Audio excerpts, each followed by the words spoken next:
Oh, he equalized them. He equalized them, but good. Hi, everyone. Excuse me. Oh, excuse me.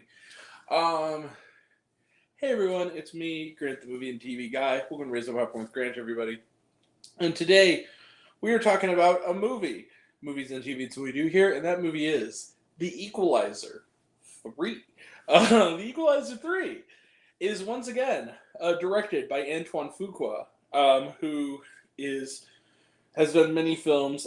Previously, the first Equalizers, as well as things like Training Day, films of that nature. Did he also do End of Watch? Am I wrong about that? Or was that David Ayer? I think that was David Ayer. He did Training Day. Journeyman kind of director, does a lot of, some movies that are really great, some movies that really aren't. He did King Arthur, Olympus Has Fallen, Southpaw, which I love. It's not for everyone. The Guilty, which we reviewed on here, which I enjoyed. Emancipation, which I have not seen, actually. That's the Will Smith one.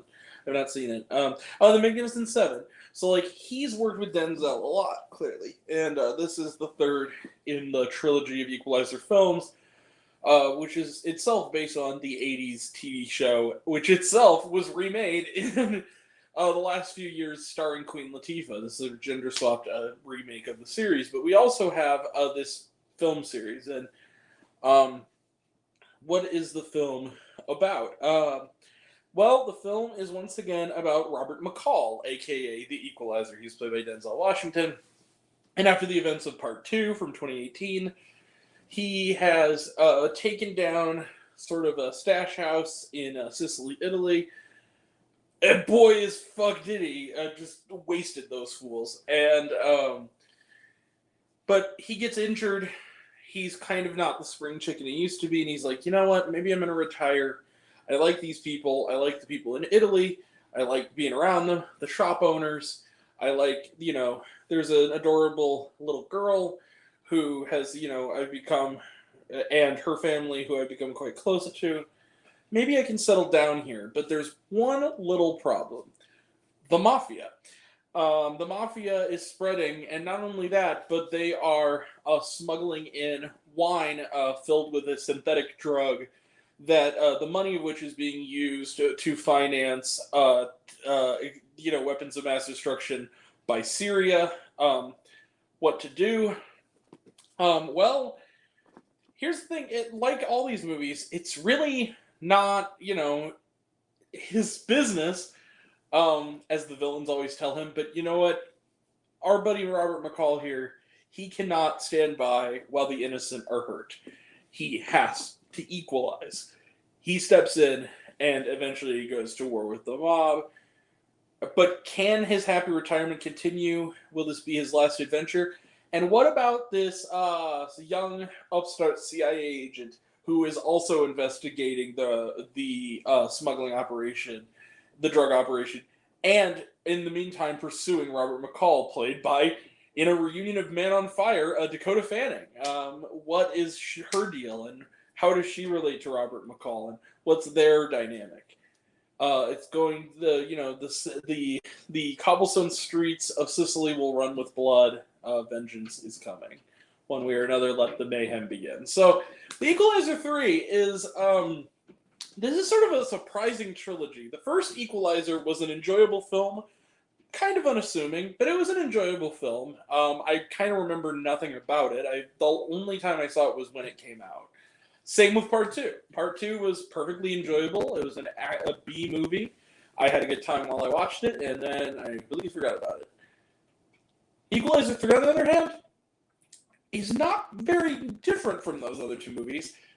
It is slightly better than those other two movies. In fact, I will go out on a limb here and say Equalizer 3 is probably the best Equalizer movie of those three movies.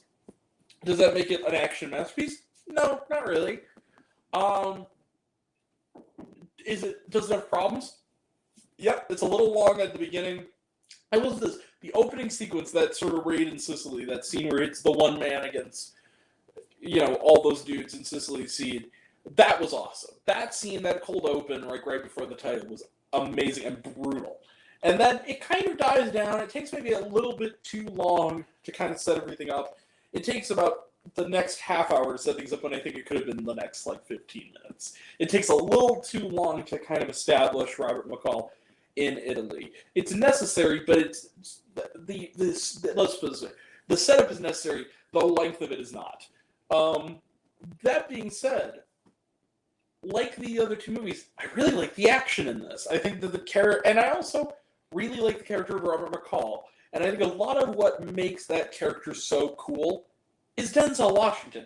Denzel Washington is one of those guys where you could watch him read a Chinese food menu for 2 hours, and it would be the most intense, like, riveting reading of a Chinese food menu for 2 hours you've ever seen. Denzel Washington does this thing. There's this little thing that he does that I notice in a lot of his movies: Man on Fire, Training Day, Magnificent Seven, Remember the Titans, Malcolm X. There's something he does with his teeth. There's like this thing he does, Unstoppable, where it's like he'll do the thing where like he's intimidating someone and they'll say like, oh, what do you want, old timer? And he goes, old timer. Like he does like that thing with his teeth, like, okay, like he juts it out like, okay, and then he just rams their head into a wall and you're just like, holy crap. And there's that thing he does. I can't do it justice because I'm not Denzel Washington, but the guy is a badass just by nature. Watching him is it's riveting regardless. In the worst script, Denzel Washington is the best thing, in the worst script he's ever given. He's great. He's the best part of it. And he's great here. I really liked him. I love the stuff between him and Dakota Fanning. I know that has been sort of a flaw. Some people like her thing is kind of superfluous. Maybe a little bit. But the thing is that when they're on screen together, first off, the movie is like the other two is very grim and gritty. So like it adds some life also into the movie. But the scenes between the two of them, there really is that sparkle of like people who used to work together a long time ago working together again and enjoying each other's company on screen. There's this real feeling of like two really terrific actors who had worked together before but not in a really long time together doing a scene and kind of dressing each other down. And it's a lot of fun to watch. I really liked this movie a lot. It's not anything spectacular. It's not going to light the world on fire, but it's a fun time, and it's the best of the three. And also, Italy looks amazing. They actually shot it there. It says so in the credits, and it looks beautiful. Anyway, every time I see Italy in a movie now, I just think of that Adam Sandler skit on SNL, Romano Tours. Like, if you're in a bad mood before you go to Italy, it's not going to be any better if you're on a gondola. It's like that. Okay. The same mad you were at home is the same you are in Sicily. Like, that's all I can think of what it is. Anyway, yeah, really fun movie. Last little blast of summer action before the fall settles in, and it's a lot of fun. So, yeah, let's close the book there. I'm not going to go all the way. I'm not even going to go pretty far. I'll walk 2 blocks. I'm going to give Equalizer 3 4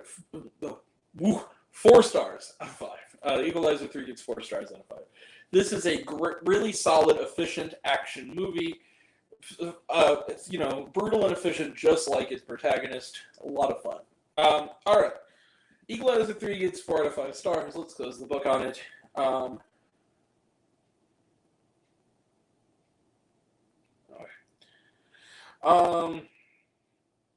right. Trailer trash. Let's talk some trailer trash.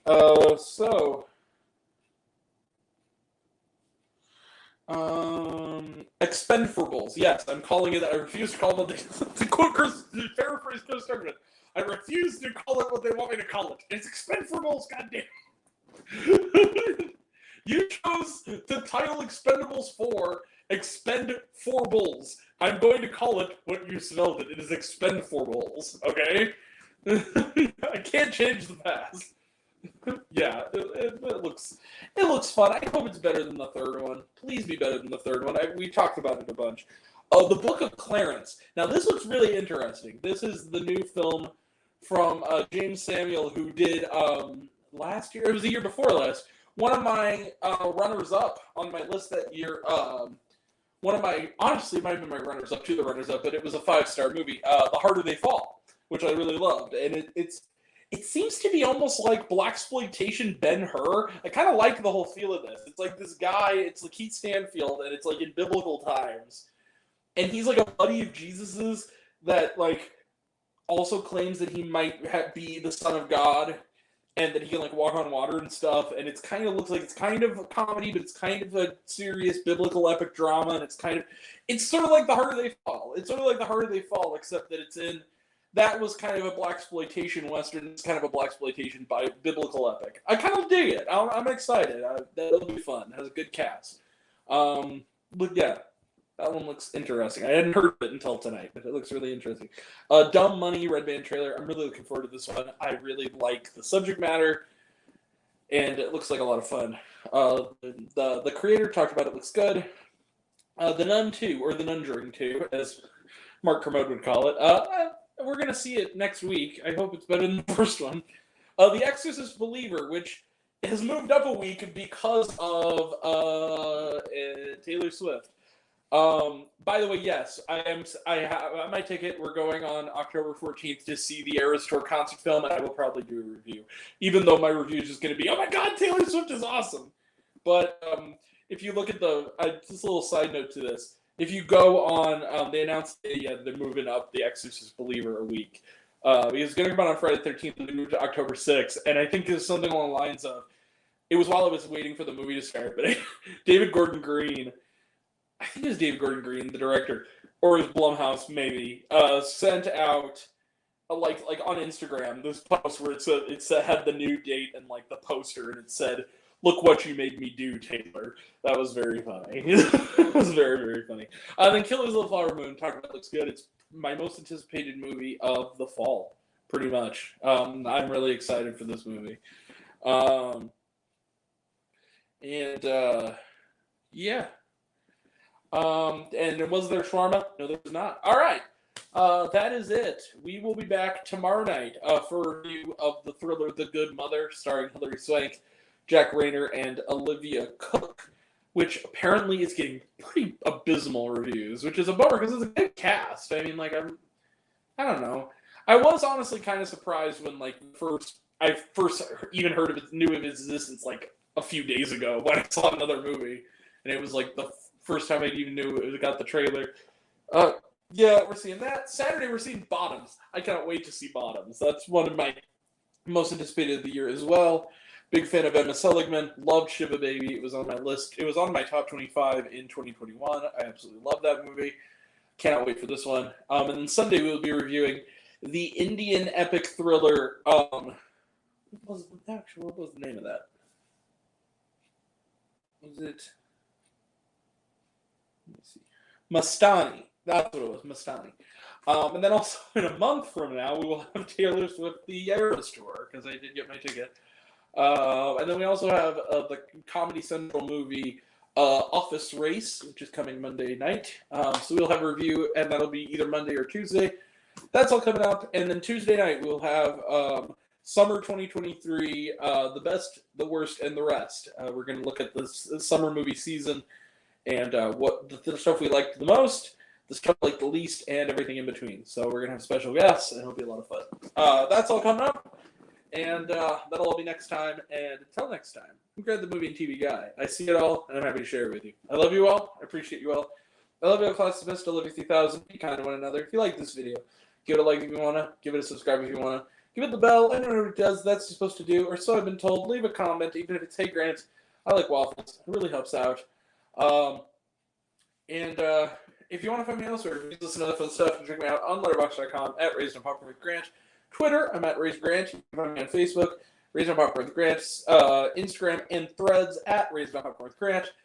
Serialized, all one word, all lowercase, Raised on Popcorn. Check my podcast, Raised on Popcorn with Grant, the podcast on Spotify and Anchor. Some of you already have, even if you haven't, take care of yourself, take care of your mental health. It's incredibly important. And I want to know down below, what did you think of The Equalizer 3? Did you like the movie? Did you hate the movie? Do you think my opinion's good? Think I'm full of shit? Comment below. Let me know. And until we meet again, we were all raised on popcorn. Make my mouth extra butter. Catch you guys next time. Take care, everyone. Bye.